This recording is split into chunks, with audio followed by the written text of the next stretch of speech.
Hello, government students. In our last video, we ended with the slide I'm showing you here, which showed the two-party system, the parties that were represented in the two-party system in America through the years.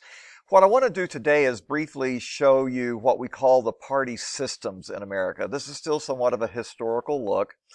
And when we talk about party systems, what we're talking about are the issues that defined the political parties at that time in history. So we've had 6 party systems in our history, and let's take a look at each one of those, beginning, of course, with the first party system. The first party system was dominated really by 2 giant characters, Alexander Hamilton on the top, and of course, Thomas Jefferson on the bottom. There were other, very significant players during this period. So what was the first party system all about? Well, it lasted for roughly 40 years almost. And the issues were strong national government versus strong state governments. That's going back to the very earliest of our big issues that divided our country. Obviously, it was the Federalists that supported strong national government. And Democratic Republicans, even though they included some former Federalists, they still tended to favor more power going to the states than the Federalists did. The Federalists also introduced something called the National Bank. The closest thing we have to a national bank in the United States today would be our Federal Reserve System. And the Democratic Republicans were opposed to a national bank, feeling that there was nothing in the Constitution that justified having such a thing. And that really is, in fact, the issue that brought the Democratic-Republican Party into existence in the first place. That was the big issue that split the Federalists into the 2 parties that became the Democratic-Republicans and the Federalists. And then the Federalists also, unlike the Democratic Republicans, favored a national debt. The Democratic Republicans thought we should be paying off our debt. They didn't want to owe money to overseas creditors. But the Federalists believed that that was actually good for the United States. And they have a pretty strong argument. If we owe France and Britain and the Netherlands lots of money, then France and Britain and the Netherlands are going to want us to be a successful country. They want to get their money back, and so they're not going to try to destroy us because that would cause us to not be able to pay them back. So Federalists thought this was a good thing to have debt that would help ensure that foreign powers would not get overly hostile towards us if we owed them money. Okay, the second party system pops up in about the year 1829. Some of the big giant figures of this era are Andrew Jackson, John C. Calhoun of South Carolina, and Henry Clay of Kentucky. And let's take a look at some of the issues that define the second party system. First of all, there were tariffs and protectionism. The Whigs, being the party that tended to favor industrialization more, favored tariffs and protectionism as a way to get American industry up and running without having to deal with foreign competition as much. The expansion of slavery, of course, was a huge issue at this time, and it was the Democrats who tended to be the ones who favored opening the West to slavery. And finally, stronger party organization began at this time, especially among the Democrats. In fact, the Democratic Party was the first true modern political party that sought to have mass appeal in America, and that was a big change that developed under the leadership of Andrew Jackson, who actually was behind the formation of the Democratic Party. So that's the second party system. And then the third party system comes along. A couple of characters from that are here. We have Andrew Johnson, and this man here is Grover Cleveland. Interestingly, these 2 guys here are the only Democrats in the post-Civil War era of the 1800s. That period was dominated by Republicans.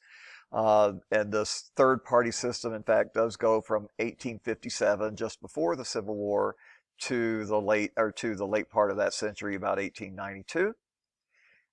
Issues were, of course, slavery. Well, we know that slavery comes to an end in the 1860s after the Civil War, but in a way it continues, but under a different formation, the Jim Crow laws. You may remember Jim Crow laws from American history. Those were those highly discriminatory laws against the African Americans, things such as segregated schools, segregated buses.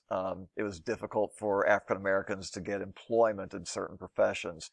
So those are the Jim Crow laws that replaced slavery, and it was the Democrats, especially Southern Democrats, who favored those Jim Crow laws.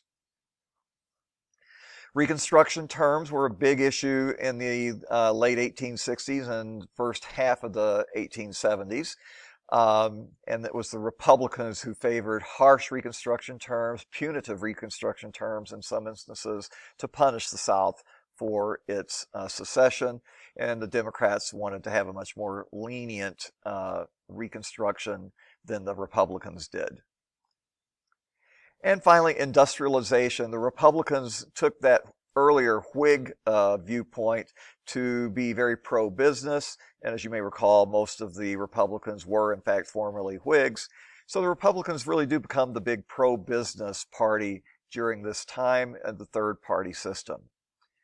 And of course, it's going to be replaced, though, in the late 1800s with the fourth party system. Some of the important figures from this era are this man here, William Jennings Bryan, Teddy Roosevelt, and Teddy Roosevelt's successor, William Howard Taft.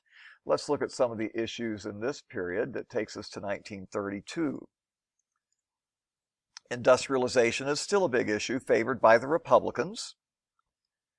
Labor, though, becomes a big concern during this era. Labor concerns weren't so much a big issue in the third party system, but it does become a big party in the a big issue in the fourth party system.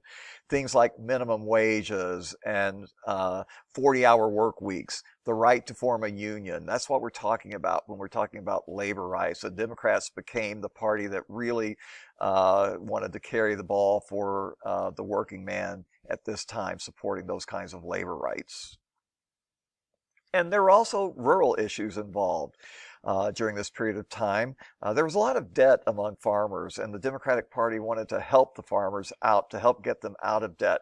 That was a big, big issue with this man here, William Jennings Bryan. He never won the presidency, but he made a big impact on the Democratic Party in supporting rural issues for the poorer farmers in our country at that time. So the Democrats were the party that was supported by farmers during this period of time. Now, the fourth party system comes to an end in 1932, and this is during the height of the Great Depression. It's replaced with the fifth party system. Two giants of that era, of course, are Franklin Roosevelt, and this is Lyndon Johnson. So this period lasts for a little over 30 years, 35 years. And the issues during this time are government's role in the economy. The Democrats became the party that wanted to have a very proactive government role in the economy to help pull us out, first to pull us out of the Great Depression, and then to help manage the economy after World War II. Civil rights also became a big issue at this time, and it was, again, the Democrats who tended to favor civil rights. Isn't that a big change from earlier party systems when it was the Democrats who were for Jim Crow laws and were absolutely opposed to civil rights? But beginning with Roosevelt, but really culminating with the presidency of Lyndon Johnson, the Democrats became the party of civil rights. And then we get the sixth party system. And let's just go back here to the previous slide real quickly. Notice that it ended, this fifth system, in 1968. That's at the height of the Vietnam War. And I think in many ways it's the Vietnam War that brings the fifth party system to a close. That, along with some civil strife that was going on in our country at that time with anti-war riots and race riots that were happening in the 60s. And that brings about the big change into the sixth party system. There's Ronald Reagan, a big influence in that period of time, as was Richard Nixon before him, both Republicans. And of course, Barack Obama is a pretty big figure at this time as well. So this begins in 1969, and it takes us to the present. I do wonder if we might be, by the way, in the midst of a change in a new party system now. We may be. But let's take a look at the sixth party system. We may still be in it. Historians may say that we are coming out of it today into a seventh system. So let's see what it is all about. First of all, in this period of time, social welfare programs became a pretty big deal, supported by the Democrats. Really began under Lyndon Johnson, but then supported through the 1970s and up into today, more by Democrats than by Republicans. Social welfare programs like, food stamps and those sorts of things. Affirmative action. Affirmative action is a name for those programs that try to increase the particularly racial diversity and ethnic diversity in government and in the workplace, in educational institutions. All of these affirmative action. That's where you try to take a proactive stance to get more, perhaps African Americans, especially into colleges and universities. Into certain types of jobs to try to increase the diversity.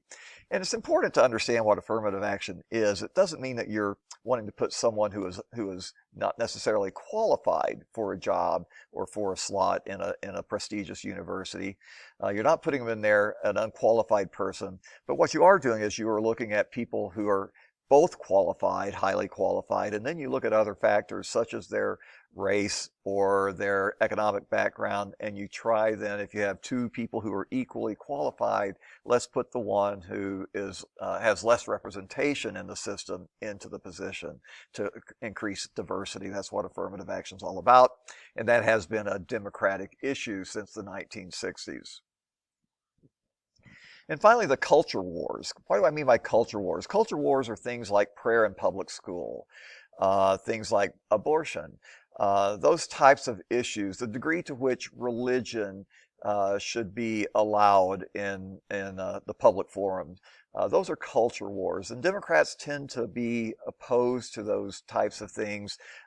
Democrats would say would be more likely to say we don't want to have prayer in public schools, for example, than Republicans. And Republicans would be much more supportive of those types of things. So the culture wars, abortion, Democrats tend to be more pro-choice. Republicans tend to be more pro-life, what we would call it. And so those are the culture wars, and there's very definitely a political party bent one way or another in those issues. So those are the 6 party systems that we've had in our country since our founding. And with that, I'm going to stop this video. And again, check Canvas to see if there's an assignment. There very well might be. And you guys have a great day.